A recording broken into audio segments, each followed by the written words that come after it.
The pandemic making for a crisis in Arizona's classrooms and making it even worse. Substitute teachers are in high demand, but there just aren't enough of them to go around. That's for sure. Tonight, ABC 15's Daniel Lerner takes us inside the state of education with what districts are doing to get more subs on the job.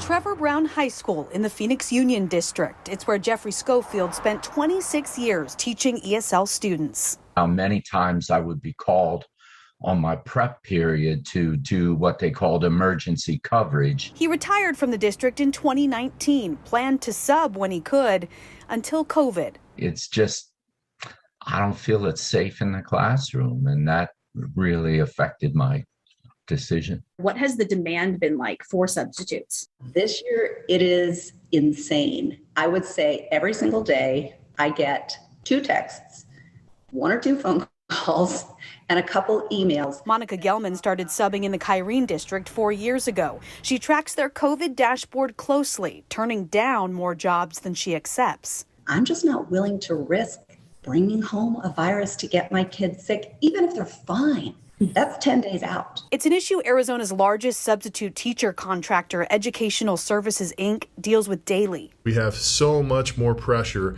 from more absences, certainly more fear out there. ESI's president and CEO Andy Shirk says they usually have about 6,000 working substitutes.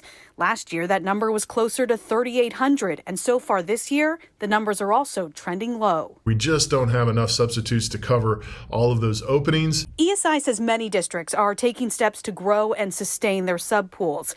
Tempe Elementary is launching a social media campaign to raise more awareness about the need. The Cartwright District in Phoenix upping its daily pay rate to $200, nearly double the statewide average.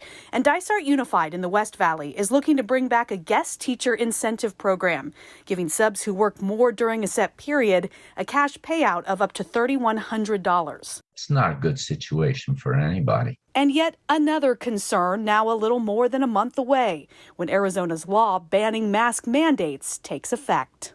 If that goes away after the end of September, I'm not going to go back until the numbers are much better than they are. I'm Danielle Lerner, ABC 15, Arizona. If you're interested in subbing, here's an overview of the requirements. An emergency substitute certificate is good for 1 year. You only need a high school diploma, but you can only work a maximum of 120 days. A regular substitute certificate is good for 6 years, but you do need a bachelor's degree. Any subject is fine. Both certificates also require fingerprint cards. To learn more about the process, we put a link to the state certification website in this story on abc15.com.